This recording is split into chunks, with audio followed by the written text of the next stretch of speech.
that Medicare beneficiary will be treated as a patient, not as an object on whom procedures are done. Other changes. So are you guys taking that plan? Are you guys taking that plan? Because you're forcing it down our throat. You're not taking it. When I am eligible for Medicare, which is not many years away, I expect to take Medicare as well. Yeah, okay. It won't be there. There will be standardization of claim forms. There will be better electronic records, so that your medical home will know what tests you've had. So you won't be sent for redundant and wasteful tests, or even dangerous tests. You will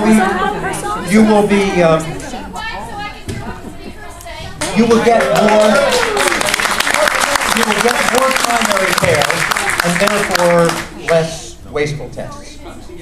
So there are some other changes that would be made to Medicare, but essentially those are the three parts of the bill.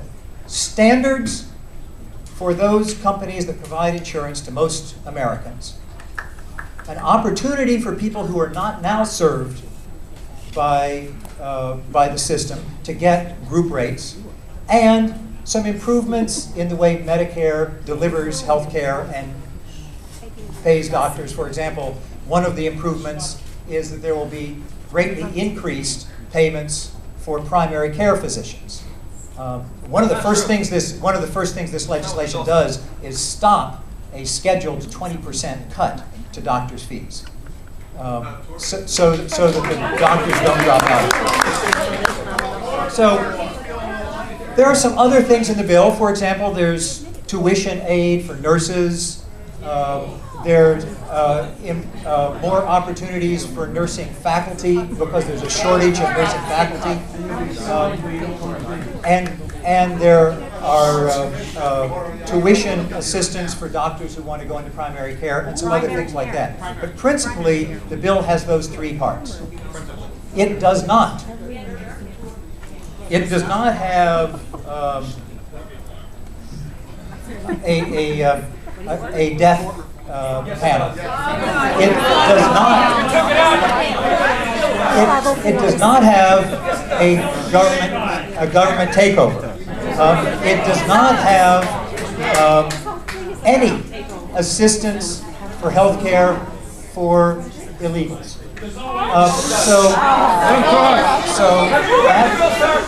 So that's the system. So now let me turn to your questions. How much and who pays? Have you read the bill, sir?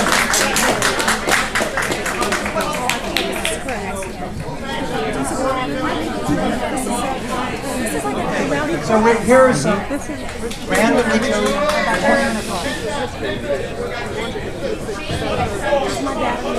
I'm going to cut it up. Is it possible to put the entire health insurance reform in all newspapers for all to read? I don't know about your newspapers, but my newspapers are getting thinner and thinner every day. I don't think there's room for that. However, the entire bill is available. It's at my website. It's at the Energy and Commerce Committee website. It's widely available. And if you can't find it, I'll be happy to help you find it. And can we have the same insurance Congress has as the public? There you go. There you go.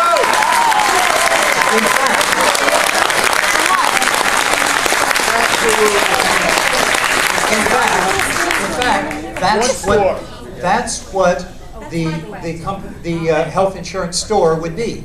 It would be. Let me tell you, just so you understand, let me tell you, please. What federal employees have, this is 8 million current and former federal employees, including members of Congress and employees of the Department of Defense and the Department of Agriculture, in the FEHB, as it's known, the Federal Employees Health Benefits Plan. There are some plans that we can choose from. Most of them choose Blue Cross. They pay this is members of Congress or employees of the Defense Department. They pay a monthly premium. they are subject to the conditions and coverage of that plan. And that employer-based insurance is similar to what employees at Caterpillar and Johnson & Johnson and Bank of America have.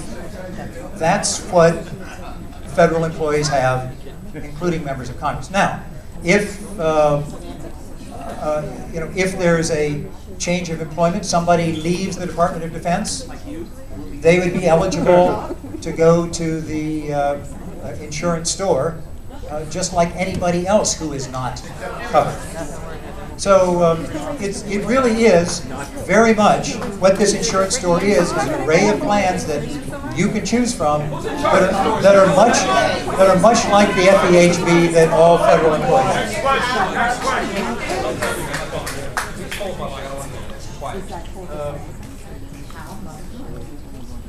If Medicare, a single-payer system here in America, is so popular with the elderly, how come it's not good enough for the rest of us? One of my disappointments in the legislation as it's taking shape is that they didn't do something that I've suggested, which is to make Medicare available for people 55 and older to buy into. There are an awful lot of people at that age who are between jobs, find it very hard not only to get a job, but to get insurance. And Medicare does work well for those in it. And I wish it were more broadly available. That's not in the current plan. Expand Medicare to cover the 10 million and the rest of the world. Just another disappointment for sure. Will I vote for a bill that does not have a public option? So the press asked me this earlier, and I said I don't engage in ultimatums. It's not a good way to legislate. I think the fact is, the fact is, I will not say whether or not I will vote for a bill. I will tell you, I am a principal original sponsor of a public single-payer health plan. And the reason is,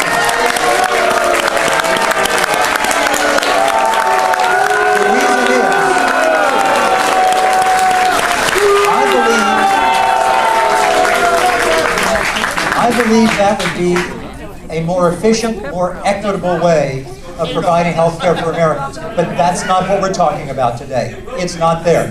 Now, for a public option, should there be in the insurance store, should there be one option, one of the many options there, a plan that is run by the government, I would say the advantages of doing that are it would exert downward pressure on cost because you don't need to pay the CEO, just compare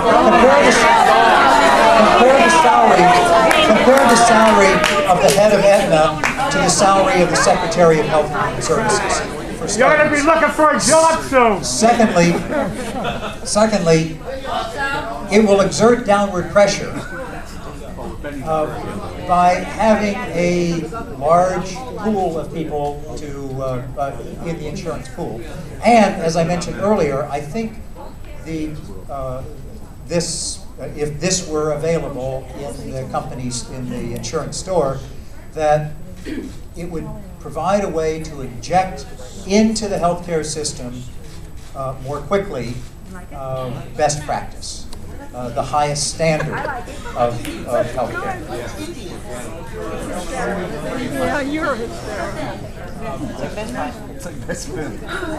And to finish answering that question, one of the reasons that I think that the publicly managed choice in this benefit store would be lower cost is we have good evidence of that. Medicare devotes about 97% of its expenses to actually providing health care. So you're going to cut half a bill?